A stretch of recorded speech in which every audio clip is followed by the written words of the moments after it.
Welcome back to Let's Have It Out. I'm Pagamile Hlubi Majola, and my guest tonight is Phumlani Madjozi, Board Director at the Free Market Foundation. Now, Mr. Madjozi, we were having a bit of a debate just before we went into the break. I was saying to you that as you sit here, as an African... Yes, racism that white people are getting... Yes, you must admit, whether you like it or not, and I know as the Free Market Foundation you like to deny that racism is a factor in the South African economy. Yeah. But our economy is racist. The structure of our economy has always been racist from the time that the Union of South Africa was formed. And even today, 24 years after democracy, African workers are paid less. And it's a deliberate choice. It's done that way so that we can appeal to capital, so that capital can exploit us more than any other worker and extract the most profit from our labor.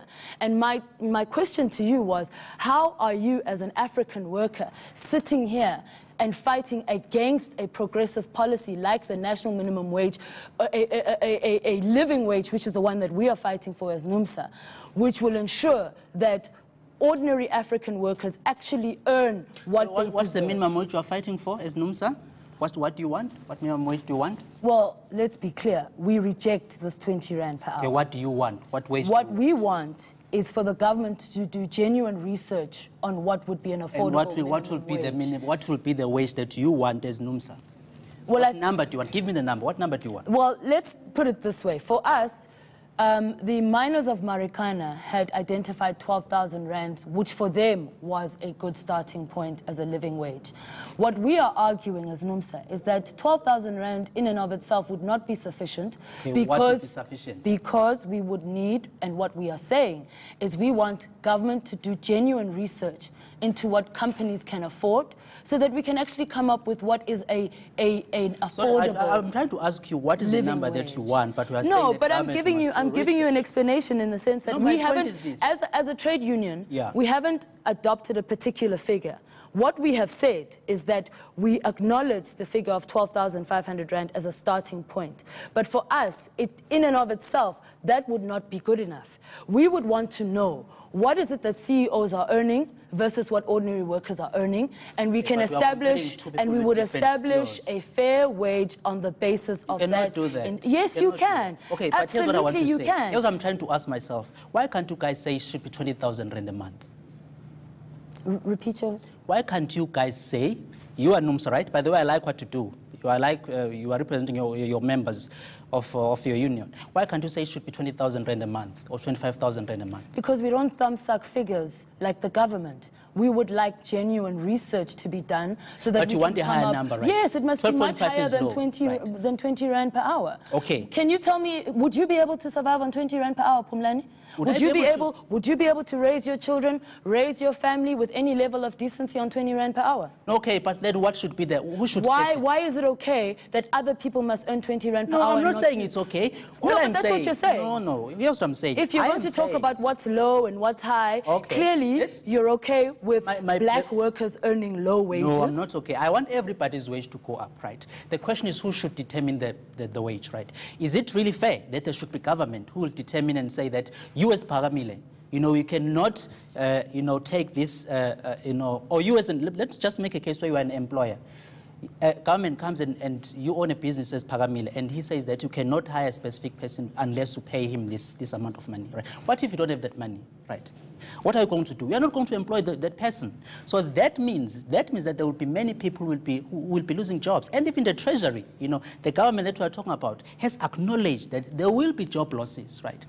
And people like in your organizations and many others who are on your side, they always say that it will be minimal job losses. But then what is minimal? You see, I think there are many people out there, and we call them minimal, which I think is really an insult. And because the people will be affected are people who will lose jobs because of a high minimum wage, and also the people who will never find jobs. Let's be honest. And that's a serious problem in South Africa. Unfortunately, let's just park it there for now, but we're coming back to it. What we're going to do now is we're going to hear from our viewers. Tawanda on Twitter says, given the economy and inflation at hand, 20 Rand is way too low, and we have to also look at who are the biggest contributing masses within the minimum wage range. This doesn't do any good for the future of our people. We will never cross over. We won't have people relying on themselves. Mashishi on Twitter also says, we have to start somewhere to address continuous slave apartheid wages for the poor. It's a fair ask for a start, in my opinion, though it's long overdue. Thank you, Tawanda and Mashishi, for your comments. Phumlani, would you like to engage on some of what the viewers have said? You have one who's basically saying that this national minimum wage is far from adequate because people cannot live a life of dignity, which is our position as NUMSA. We believe that a lot more work needs to be done to actually establish a living wage. For your members? No, not for our members, for the working class. People don't find jobs. Oh, come on, Phumlani. Yes, come on. In Brazil, Lula implemented a national minimum wage, and in fact, after he implemented that national minimum wage, the rate of joblessness decreased in Brazil. It decreased in Germany. When they implemented a national minimum wage, there was an increase in employment. So again, I want to ask you, where are you getting your statistics from? Everywhere in the world where inequality is a crisis, like it is a crisis in South Africa, you must intervene directly in the economy in order to deal with the imbalance. By upskilling people, right? By upskilling people, by fixing their education. So those are things we can do, because it does show that if people are able to get decent education, if people are able to get the necessary skills that are needed to rise in the economy, we are going to have a rise in people's wages. That's been the case. Data does show that.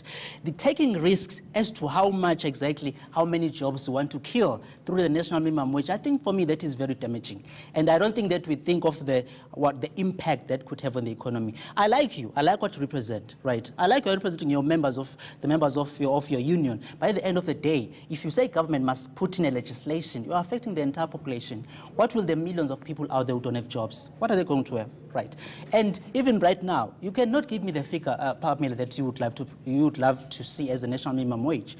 You said you are okay with the 12.5, that the as a starting point. As a starting point. Yes. But you're not because we're talking about a living wage. We're talking about a wage that ordinary workers have to be able not just to exist on, they have to be able to raise their families, they have to be able to access quality education, they have to be able to access quality health care. So on that note, Phumlani, we will have to pause because, again, we have to pay the bills. After the break, we take more of your questions and comments. Please don't go away.